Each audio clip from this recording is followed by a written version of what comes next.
आमतौर पर क्लासरूम और एग्जाम हॉल का रिश्ता स्कूल कॉलेज तक ही माना जाता है, लेकिन बागपत में पुलिस कर्मियों के लिए एक अनोखी परीक्षा का आयोजन किया गया है।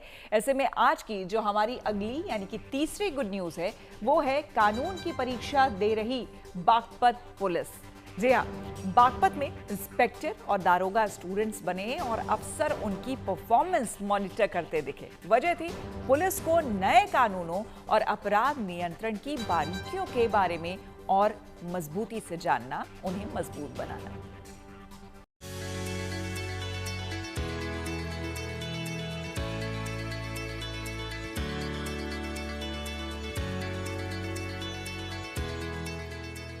ये नजारा किसी कॉलेज के एग्जाम हॉल का नहीं बल्कि बागपत पुलिस लाइन का है, जहां दरोगा और इंस्पेक्टर अपराधियों को पकड़ने की जगह इम्तिहान दे रहे हैं।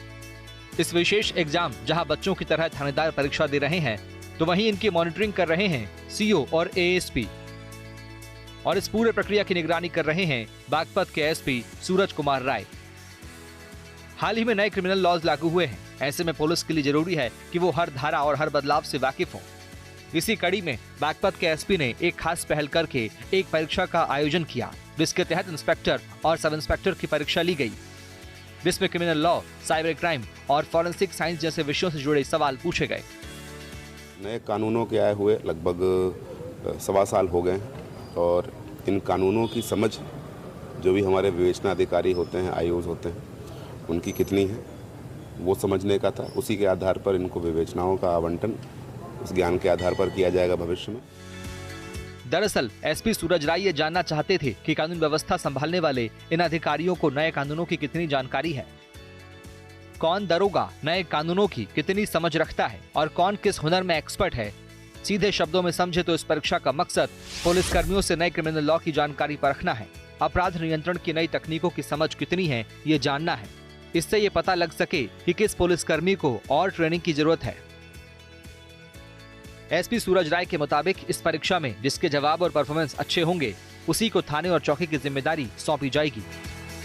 हमारी जो पूरी फोर्स है उसमें हम अलग अलग लोग अलग अलग विधाओं के एक्सपर्ट होते हैं, अलग अलग डोमेन्स के एक्सपर्ट होते हैं, तो वो चेक किया जाए कि कौन ऐसा व्यक्ति है जो फॉरेंसिक्स की अच्छी जानकारी रखता है, कौन ऐसा व्यक्ति है जिसको अदर लॉज की अच्छी जानकारी है, कौन साइबर की ठीक जानकारी रखता है, और इसी आधार पर अलग अलग डोमेन में इनको बांट के और इनसे उस आधार पे काम लिया जाएगा। यानी अब थानों और चौकियों की कमान सिर्फ सीनियरिटी से नहीं बल्कि काबिलियत और नॉलेज के दम पर तय की जाएगी। एसपी सूरज राय के मुताबिक इस परीक्षा से न केवल पुलिस कर्मियों की बौद्धिक क्षमता का आकलन होगा बल्कि इससे मामलों की जांच के दौरान आने वाली कमियों को दूर करके कार्यप्रणाली में सुधार भी किया जा सकेगा। मनु देव, बागपत, गुड न्यूज टुडे।